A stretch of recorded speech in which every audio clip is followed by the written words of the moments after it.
করতে চাই, আমরা আবারও ফিরে যেতে চাই ঘটনাস্থলে, যেখানে আসলে গুলিবিদ্ধ হয়েছিলেন ওসমান হাদি। সেখানে আমাদের সহকর্মী রয়েছেন হিরণ খান। হিরণ খান, নতুন কোনো তথ্য রয়েছে কিনা অথবা আর কিছু জানতে পেরেছেন কিনা প্রশাসনের কাছ থেকে, আমাদেরকে জানাবেন প্লিজ। এখন পর্যন্ত যতটুকু তথ্য আমি পেয়েছি সেটি হচ্ছে ওসমান হাদি তার সহযোগীকে নিয়ে এই রাস্তা দিয়ে আসছিলেন এবং তিনি মূলত এই পল্টন রোডের এই কালভার্ট রোডের যেই মসজিদটি রয়েছে, এখানে কোনো একটা মসজিদে সে নামাজ পড়েছেন, সে এখান থেকে যাচ্ছিলেন তার সহযোগীকে নিয়ে। ঠিক এই যে জায়গাটি, এই জায়গাটিতে আসার সাথে সাথেই তাকে তার রিক্সা একটি মোটরসাইকেল দাঁড় করে এবং গুলি করেন। এমন তথ্য কিন্তু এখানে যারা প্রত্যক্ষদর্শী নাম পরিচয় না দিয়ে আসলে তিনি জানিয়েছেন এবং তিনি বলেছেন যে যখন গুলি করার সাথে সাথে যখন ওসমান হাদি পড়ে যান, তখন তার সহযোগী চিৎকার করে বলছিলেন যে কিভাবে আসলে তাকে মেডিকেলে নিয়ে যাওয়া হয়। পরে সহযোগিতা চাচ্ছিলেন, পরবর্তীতে কিন্তু আসলে তাকে এখান থেকে ওই রিক্সায় করে ঢাকা মেডিকেলে নিয়ে যাওয়া হয়েছে। সানশাইন আটা ময়দা সুজি, ভালোবাসায় তৈরি। আপনি একটু আগে ঢাকা মেডিকেল থেকে আমাদের সহকর্মী আরিফ তিনি আপডেট দিচ্ছিলেন। আপনি দেখতে পাচ্ছেন যে এইখানে মূলত আইন শৃঙ্খলা বাহিনীর সদস্যরা তারা ঘটনাস্থল অর্থাৎ পিও ভিজিট করছেন এবং পিও ভিজিট করে পিওর আশপাশে সিসি ক্যামেরা সহ আশপাশের এলাকা কিন্তু আসলে নিরাপত্তার বলয় তৈরি করে রেখেছেন এবং দেখতে পাচ্ছেন যে এই এলাকাতে ধীরে ধীরে কিন্তু মানুষের সমাগম হচ্ছে, অর্থাৎ যারা এই জায়গাটি কিন্তু খুবই গুরুত্বপূর্ণ একটি রাস্তা, এই পল্টন বায়তুল মোকাররম এই জায়গাটিতে যারা চলাফেরা করেন, নয়া পল্টন, তাদের কাছে কিন্তু এই রাস্তাটি কিন্তু খুবই জনবহুল একটি রাস্তা। দিনে দুপুরে আসলে এই রাস্তাটিতে এমন ধরনের ঘটনা আসলে উদ্বেগ প্রকাশ করছে। আশপাশের মানুষ কিন্তু আতঙ্কিত হয়ে আছেন। তারা বলছিলেন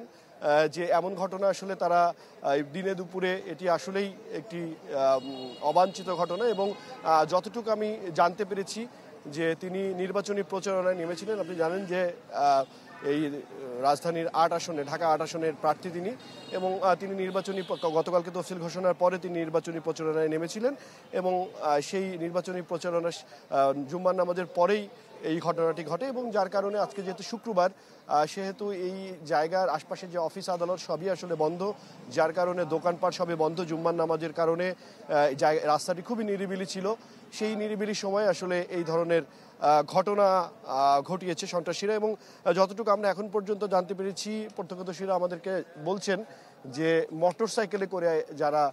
সন্ত্রাসীরা ছিলেন তারা এখানে এসেছেন, এমন তথ্য কিন্তু আমাদেরকে তারা দিচ্ছেন এবং বলা যেতে পারে এই যে সময়টি আসলে এই ঘটনাটি ঘটেছে সেখানে খুব কম সংখ্যক মানুষ ছিলেন যারা জুম্মার নামাজ পড়ে বাসায় ফিরছিলেন এবং যারা এই আশপাশের যে দোকানপাট, সেই দোকানপাটে একদমই বন্ধ ছিলেন, যার কারণে প্রত্যক্ষদর্শীর সংখ্যা অনেকটাই কম এবং যারা এখানে ছিলেন তারা অনেকেই ক্যামেরার সামনে কথা বলতে চাচ্ছেন না, কারণ আপনি জানেন যে একটি সন্ত্রাসী হামলা, তাদের সিকিউরিটি ব্যাপার রয়েছে, যার কারণে তারা পুলিশের সাথে আসলে কথা বলছেন। আমি একটু কথা আরেকবার বলতে চাই, আমি একটু চেহারা না দেখায় আসলে কথা বলতে চাই যে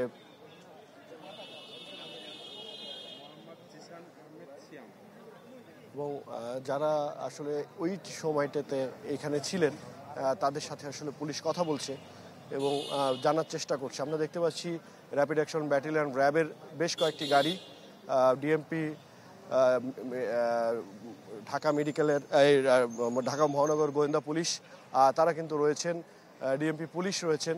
এবং তারা চেষ্টা করছেন সামনে যেহেতু মার্কেটটি রয়েছে, এই মার্কেটের সিসি ক্যামেরার ফুটেজ যদি আমরা দেখাই, ঠিক রাস্তার সামনেই এই সিসি ক্যামেরাটি রয়েছে। চেষ্টা করছেন আইনশৃঙ্খলা বাহিনীর সদস্যরা এই সিসি ক্যামেরা ফুটেজ নিতে, কারণ এইখানে এই সিসি ক্যামেরার ফুটেজে আসলে ঘটনাস্থলে কি ঘটেছিল সেটি আসলে দেখা সম্ভব হবে এবং দেখতে পাচ্ছেন যে আইনশৃঙ্খলা বাহিনীর সদস্যরা তারা কিন্তু চেষ্টা করছেন যে এই ভবনের সিসি ক্যামেরার ফুটেজ নিতে এবং আপনি দেখতে পাচ্ছেন যে এই জায়গাটিকে ঘিরে উৎসুক যে মানুষজন রয়েছেন তারা কিন্তু এসে উপস্থিত হচ্ছেন এবং তারা দেখার চেষ্টা করছেন, জানার চেষ্টা করছেন যে এখানে কী ধরনের ঘটনা ঘটছে। আমরা পুলিশের অ্যাক্টিভিটিস দেখতে পাচ্ছি, আমরা মতিঝিল জোনের এডিসিকে দেখতে পাচ্ছি, তিনি তার সদস্যকে নিয়ে এবং পুলিশের পল্টন থানার ওসিকে নিয়ে তিনি ভিতরে প্রবেশ করছেন এবং এই ভবনের যিনি দায়িত্বে রয়েছেন তার সাথে আসলে ভিতরে প্রবেশ করছেন এবং দেখার চেষ্টা করছেন যে কিভাবে আসলে এই ঘটনাটি ঘটেছে সিসি ফুটেজের মাধ্যমে এবং শনাক্ত করার হয়তোবা চেষ্টা চলবে। আমরা এর আগেও দেখেছি এমন ধরনের ঘটনায় সিসি ক্যামেরার মাধ্যমে শনাক্ত করা সম্ভব হয়েছে এবং যার কারণে সেই তৎপরতা কিন্তু চলছে। যেহেতু এই মার্কেটটি বন্ধ আজকে শুক্রবার নামাজের সময়, সেহেতু মানুষজন ছিল না এবং প্রত্যক্ষদর্শীর সংখ্যা কম, 2 থেকে 3 জন মাত্র একদম বলা যেতে পারে শিক্ষার্থী তারা এখানে নামাজ পড়ে যাচ্ছিলেন। তারা শব্দ শুনে দৌড়ে যান এবং দেখেন এবং পরবর্তীতে কিন্তু আসলে তারা আমাদের বিস্তারিত